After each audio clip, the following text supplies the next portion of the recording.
নমস্কার বন্ধুরা, শ্রীস লাইফস্টাইলের একটা নতুন ব্লগে তোমাদের সকলকে স্বাগত। কেমন আছো তোমরা সবাই? আশা করব সবাই খুব ভালো আছো। কিন্তু বন্ধুরা, আমি একদম ভালো নেই। কারণ দুজন মানুষের খুব শরীর খারাপ। তো তাদেরকে দেখতে যাব করে আমার আর যাওয়া হচ্ছে না।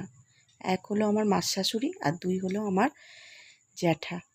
তো মাসশাশুড়িকে যদিও অসুস্থ থাকার পর একবার দেখে এসছি, কিন্তু জ্যাঠাকে আমার এখনো পর্যন্ত দেখতে যাওয়া হয়নি।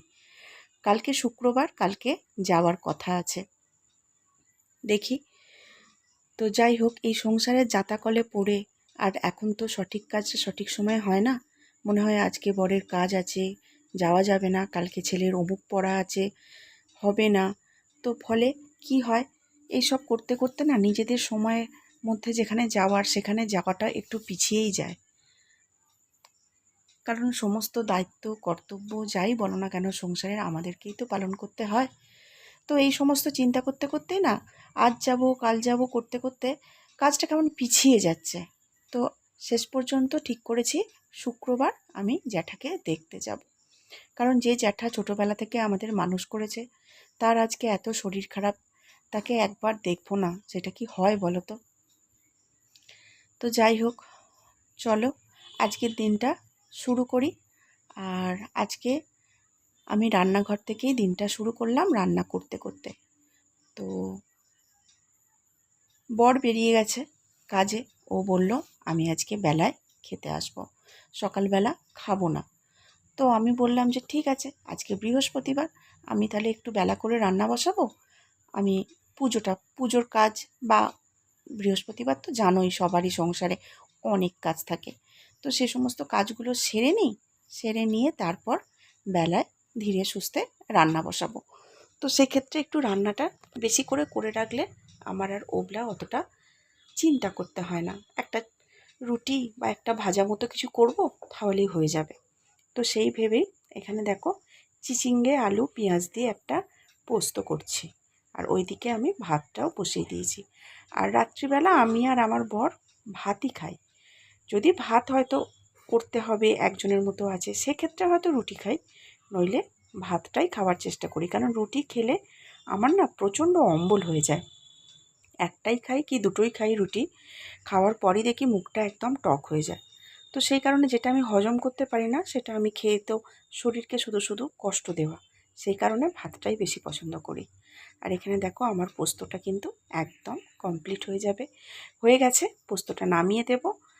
আর এরপর আমি ডালটা সাঁতলাবো। ডালটা কিন্তু আমি আগে থেকেই সিদ্ধ করে রেখেছি, যেহেতু আজকে বিউলির ডাল করব। অনেক দিন পর আজকে বিউলির ডাল করব। বিউলির ডালটা খুব একটা খাওয়াই হয় না। তো ভাবলাম আজকে যখন চিচিঙ্গে আলু পেঁয়াজ দিয়ে পোস্ত করছি, তার সাথে আজকে একটু বিউলির ডাল করি। আসলে বিউলির ডালটা কি হয় বলো তো, সাঁতলানোর ব্যাপার, এই সিদ্ধ করার ব্যাপার থাকে তো, আর তাড়াহুড়োর মধ্যে ওইটা অনেকটা টাইম লেগে যায়। তো সেই কারণে বিউলির ডালটা আর হয় না।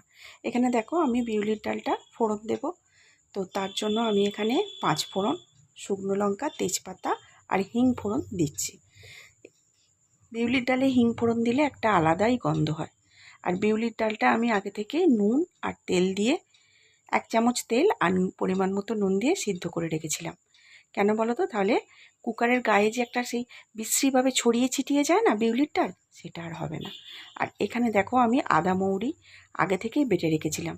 এবার আদা মৌরির বাটাটা দিয়ে ভালো করে একটু আদার গন্ধটা যাতে চলে যায়, সেই জন্য ভালো করে একটু কষিয়ে নেব। আর কয়েকটা দানা চিনি দিয়ে দিলাম, কারণ আমরা ঘটিরা সবেতেই অল্প করে চিনি দিতে পছন্দ করি, সেটা তোমরা জানো।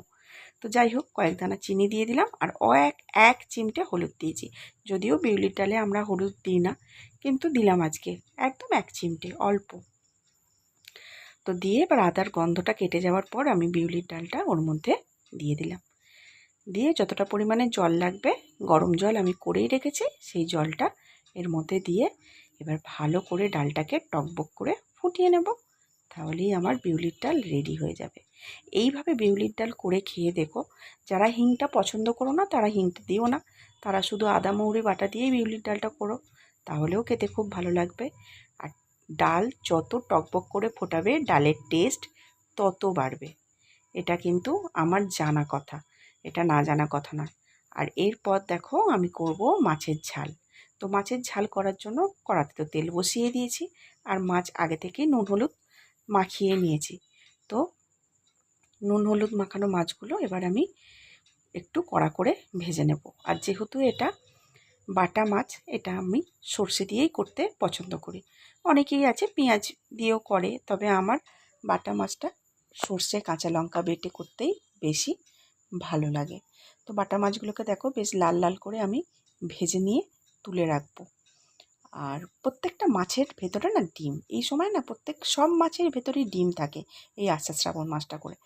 তার জন্য মাছের টেস্টটা হয়তো একটু কমে যায়, কিন্তু ডিমটা পেতে কার না ভালো লাগে।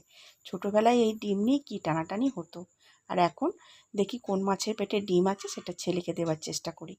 সবাইরই দিন পাল্টায়, তাই না?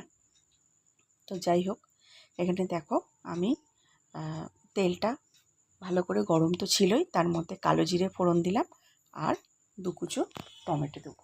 আর আমি সর্ষেটা আগে থেকেই বেটে রেখে দিয়েছি কাঁচা লঙ্কা আর লবণ দিয়ে। তোমরা যখন মিক্সিতে সর্ষে বাটবে তখন কাঁচা লঙ্কা আর লবণ দিয়ে সর্ষে বাটবে, তাহলে দেখবে সেই সর্ষে কখনোই তেতো হবে না, খুব সুন্দর সর্ষে বাটা হবে। আর কয়েক টুকরো কাঁচা লঙ্কা আমি এই তেলের মধ্যেও দিয়ে দেবো, তাহলে যে কাঁচা লঙ্কা কালো জিরের একটা গন্ধ হয় মাছের ঝালে, সেটা খেতে খুব ভালো লাগে। আর এখানে দেখো আমি অল্প লবণ, পরিমাণ মতো লবণ দিয়ে দিলাম টমেটোগুলোর ওপর, তাহলে কি হবে, টমেটোগুলো সুন্দরভাবে গলে যাবে। আর দেব 1 চিমটে হলুদ, কারণ মাছের ঝালেও না খুব একটা হলুদ দিলে দেখতে আমার ভালো লাগে না। তো যাই হোক, ভালো করে টমেটোটা নুন হলুদের সাথে কষিয়ে নিয়ে কয়েকটা কাঁচা লঙ্কা চিড়ে আমি ফাটিয়ে এর মধ্যে দিয়ে দিলাম। দিয়ে এবার আগে থেকেই যে সর্ষেটা আমি মিক্সিতে পেস্ট করে রেখেছিলাম সেইটা এবার এর মধ্যে দিয়ে দেব। দিয়ে এবার ঝোলটা যখন টক বক করে ফুটবে ঠিক তখনই কিন্তু মাছগুলোকে দিয়ে দেব। তো চলো, এবার ভালো করে টমেটোটা কষে নিয়েছি, কষে নিয়ে এবার আগে থেকে সর্ষেটা যেটা বাটা ছিল সেটা দিয়ে দিলাম। দিয়ে এবার যখন মাছের ঝোলটা খুব টকবক করে ফুটবে তখন আগে থেকে যে বেশ কড়া করে ভাজা যে মাছগুলো, সেই মাছগুলো আমি এর মধ্যে দিয়ে দেবো। দিয়ে খুব ভালো করে ফুটিয়ে নেব, ফুটিয়ে নিয়ে নামিয়ে নেব। তবে নামানোর আগে তোমরা কিন্তু কাঁচা সর্ষের তেল দিতেই পারো, কিন্তু আমার পতিদেব আবার খুব একটা সর্ষের তেলের গন্ধটা, কাঁচা সর্ষের তেলের গন্ধটা মাছের ঝাল বলো বা অন্য কোনো তরকারিতে পছন্দ করে না, ওই জন্য আমি দিইনি। কিন্তু তোমরা পারলে দিতেই পারো, তাতে টেস্ট আরও হবে। ঠিক আছে? তো চলো এবার মাছগুলোকে খুব ভালো করে ফুটিয়ে নিয়ে তারপর আমি মাছের ঝালটা ঢেলে নেব। তো আজকে মোটামুটি আমার এই রান্নাঘরেই ব্লগ হলো। তো ব্লগের মধ্যে, রান্নার মধ্যে ছিল আমার চিচিঙ্গা আলু পোস্ত, বিউলির ডাল আর মাছের ঝাল। তো কেমন লাগলো আজকের ব্লগটা অবশ্যই কিন্তু তোমরা আমায় কমেন্ট করে জানিও। তোমাদের কমেন্টের উত্তর দিতে বা কমেন্ট পড়তে আমার খুবই ভালো লাগে। আর লাইক করো, শেয়ার করো, আর অবশ্যই সাবস্ক্রাইব করে আমার পাশে থেকো, যাতে আমি একটু এগিয়ে যেতে পারি। তোমাদের সাহায্য আমার খুবই দরকার। তো দেখো এখানে বিউলির ডাল, চিচিঙ্গা আলু পোস্ত, তোমাদের যেগুলো বললাম সব আমার একদম কমপ্লিট হয়ে গেছে। আজকে কিন্তু অনেক দিন পর আমি গরম গরম খাবো, কারণ সকালে রান্না হয়ে যায় তো, আর নিজের জন্য নিজের আর গরম করে খেতে ইচ্ছা করে না। তো যাই হোক, অনেক দিন পর আজকে গরম গরম খাবো, যেহেতু বর আজকে বেলায় খেতে আসবে সেই কারণে। তো এই হলো আমার আজকে সম্পূর্ণ রান্না। কেমন লাগলো অবশ্যই কিন্তু কমেন্ট করবে। ঠিক আছে? তো চলো আজকের মতো